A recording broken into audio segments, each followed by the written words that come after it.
Hello friends, welcome to Mani's சமையல். இன்றைக்கி நம்ம பார்க்க போகிற ரெசிபி பருப்பு போலி எப்படி செய்கிறதுன்னு பார்க்கலாம் வாங்க. அதுக்கு முன்னாடி நம்ம சேனலை சப்ஸ்கிரைப் பண்ணாதவங்க மறக்காமல் சப்ஸ்கிரைப் பண்ணுங்கள். பக்கத்தில் உள்ள பெல் பட்டனையும் கிளிக் பண்ணி வச்சுக்கோங்க. இப்போது இதுக்கு தேவையான பொருட்கள்: 1/4 கிலோ மைதா மாவுக்கு 1/4 கிலோ கடலைப்பருப்பு, 1/4 கிலோ வெல்லம் எடுத்துக்கணும். வெல்லத்தை நல்லா நசுக்கி வச்சுக்க வேண்டியதான், பவுடர் பண்ணி வச்சுக்க வேண்டியதுதான். இப்போ வாங்க மாவு எப்படி செய்கிறதுன்னு பார்க்கலாம். ஒரு பேசின் எடுத்துகிட்டு அதில் 1/4 கிலோ மைதா மாவு ஆட் பண்ணிவிட்டு, ஒரு சிட்டிகை மஞ்சத்தூள் ஆட் பண்ணிக்கோங்க. கொஞ்சமாக உப்பு ஆட் பண்ணிவிட்டு நல்லா மிக்ஸ் பண்ணி வச்சுக்கோங்க. அதுக்கப்புறமா ஒரு டேபிள் ஸ்பூன் ஆயில் ஆட் பண்ணிவிட்டு அதையும் நல்லா மிக்ஸ் பண்ணிக்க வேண்டியது தான். இதுக்கப்புறம் கொஞ்சம் கொஞ்சமாக தண்ணி ஆட் பண்ணி நம்ம சப்பாத்தி மாவு பிசைகிற மாதிரியே பிசைஞ்சு நல்லா சாஃப்டாக பிசைஞ்சு எடுத்து வச்சுக்க வேண்டியது தான். இப்போ பாருங்கள், கொஞ்சம் கொஞ்சமாக தண்ணி ஆட் பண்ணுங்கள், ரொம்ப தண்ணி ஆட் பண்ணிடாதீங்க. இப்போ தான் நல்ல ஒரு பதத்துக்கு கிடைக்கும்.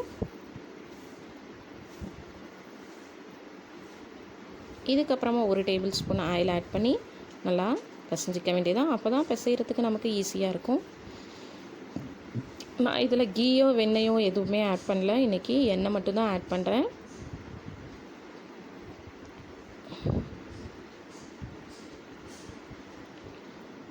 இதுக்கப்புறமா நம்ம கல்லில் போடுறப்ப தான் கீ ஆட் பண்ணுவோம். அது ரொம்பவே வாசமாக இருக்கும், அதுக்காக தான். இப்போது நல்லா மாவு பிசைஞ்சாச்சுங்க. இப்போ இந்த மாதிரி 2 கைகள்லையும் எடுத்து அழுத்தம் கொடுத்து பிசைஞ்சு விட்டிங்கன்னா நம்ம உருண்டைகள் எடுக்கிறப்ப வெடிப்பு இல்லாமல் வருங்க. அதுக்காக தான் இந்த மாதிரி செய்கிறது. இதுக்கப்புறம் கொஞ்சம் எண்ணெய் ஆட் பண்ணி அதை இது மேலே தடவி விட்டு இதை கரெக்டாக 1 மணி நேரத்துக்கு மூடி வச்சிடலாம். இந்த மாதிரி தடவி விட்டுட்டு மூடி போட்டு மூடிடலாம். இப்போ கடலைப்பருப்பை எடுத்து நல்லா வேக வச்சுக்க வேண்டியது தான். குக்கரில் தேவையான அளவு தண்ணி ஊற்றி வேக வச்சு வடிகட்டிட்டு இதையும் நம்ம நல்லா பொடி பண்ணி வச்சுக்கணும். இப்போ பொடி பண்ண வெல்லத்தை எடுத்து ஸ்டவ்வில் வச்சுட்டு ஒரு 1/2 கிளாஸ் தண்ணி ஊற்றிக்கங்க. வெல்லம் நல்லா கரைஞ்சி வரட்டும். அதுக்கப்புறமா வடிகட்டிட்டு யூஸ் பண்ணிப்போம் வெல்லத்தை. இப்போ கடலைப்பருப்பு நல்லா வெந்து வந்துட்டு இதெல்லாம் வடிகட்டி வச்சுருக்கேன். இப்போ நல்லா மிக்சியில் போட்டு ஒரு ஓட்டு பொடி பண்ணி வச்சாச்சு. இப்போ வெல்லமும் கரைஞ்சிருச்சு. இப்போ இதை வடிகட்டி எடுத்துக்குவோம். வடிகட்டிக்குவோம் வெல்லத்தை. ஒரு கடாயை அடுப்பில் வச்சுட்டு அதில் வடிகட்டிட்டு ஸ்டவ்வை ஃபாஸ்ட்டாக வச்சு வெல்லம் நல்லா கொதிக்கட்டும், பாகு அளவுக்கு வரட்டும் வெல்லம். இப்போ பாருங்கள், இன்னும் கொஞ்சம் பாகாட்டம் வரட்டும். இந்தளவுக்கு கெட்டியான பதத்துக்கு வந்ததுக்கப்புறம் பொடி பண்ணி வச்ச கடலைப்பருப்பை இதில் மிக்ஸ் பண்ணிவிட்டு கைவிடாமல் நல்லா கிண்டிகிட்டே இருக்கணும். கடாயில் ஒட்டாமல் நல்லா திரண்டு வரும். இந்த கடலைப்பருப்பு வெல்லம் சேர்ந்தது ரொம்ப தண்ணியாகவும் இருக்கக்கூடாது, ரொம்ப கெட்டியாகவும் ஆகிடக்கூடாது. ஓரளவுக்கு சாஃப்டான பதம் வரப்போ நம்ம ஸ்டாப் பண்ணிக்குவோம்.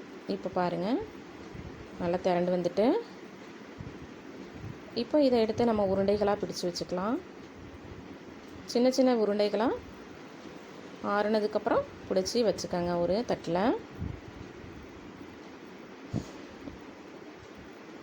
இந்த மாதிரி இதே அளவுக்கு மைதா மாவையும் உருண்டைகளாக பிடிச்சி வச்சுக்குவோம்.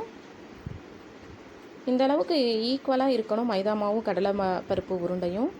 அப்போ தான் டேஸ்ட்டு கரெக்டாக இருக்கும், கடையில் உள்ள டேஸ்ட்டு உங்களுக்கு கிடைக்கும். இப்போ ஒரு மைதா மாவு உருண்டை எடுத்து இந்த மாதிரி கட்டையில் வச்சு தேய்ச்சிக்க வேண்டியதான். கொஞ்சம் தேய்ச்சா போதும். அதுக்கப்புறமா கடலைப்பருப்பு உருண்டை அதில் வச்சு நம்ம நல்லா மைதா மாவை ஒட்டி விட்டுட்டு 2 கைகளாலையும் நல்லா உருட்டி எடுத்துக்க வேண்டியது தான். பிரிஞ்சு வராமல் நல்லா ஒட்டி விட்டுருங்க இந்த மாதிரி. இப்போ நல்லா கைகளால் உருட்டி எடுத்துக்கோங்க. இப்போ இதையும் நம்ம பொறுமையாக தேய்ச்சி விடலாம். கொஞ்சோண்டு ஆயில் யூஸ் பண்ணிக்கோங்க. கட்டையிலையும் நம்ம ஆயில் தடவிக்கிறது நல்லது, ஒட்டாமல் வரும். பொறுமையாக தேய்ச்சி விடணும். ரொம்ப ஃபாஸ்ட்டாக தேய்ச்சோன்னா உள்ள கடலைப்பருப்புலாம் வெளியில் வர ஆரம்பிச்சிடும். ஆனால் பார்க்குறதுக்கு வெளியில் தெரிகிற மாதிரி இருக்கும்.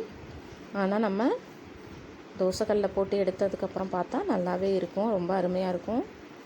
டேஸ்ட்டும் ரொம்ப நல்லாயிருக்கும். நான் சொன்ன ரேஷியோலே செஞ்சு பாருங்கள். தேவையான பொருட்கள்லாம் நான் சொன்ன ரேஷியோவில் செஞ்சிங்கன்னா கடையில் உள்ள டேஸ்ட்டே நமக்கு கிடைக்கும். செஞ்சு பார்த்துட்டு எனக்கு கமெண்ட் பண்ணுங்கள். இந்த மாதிரி நல்லா மெலிசாக தேய்ச்சிக்க வேண்டியதான். ரெடி ஆயிடுச்சு.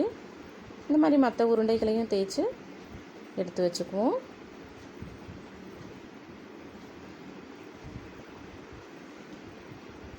இப்போ ஒரு தோசைக்கல்லை அடுப்பில் போட்டாச்சு. அதில் இதை போட்டு கொஞ்சமாக நெய் மேலே ஊற்றிக்கங்க. அப்போ தான் நல்லாவே இருக்கும் ஸ்மெல்லு.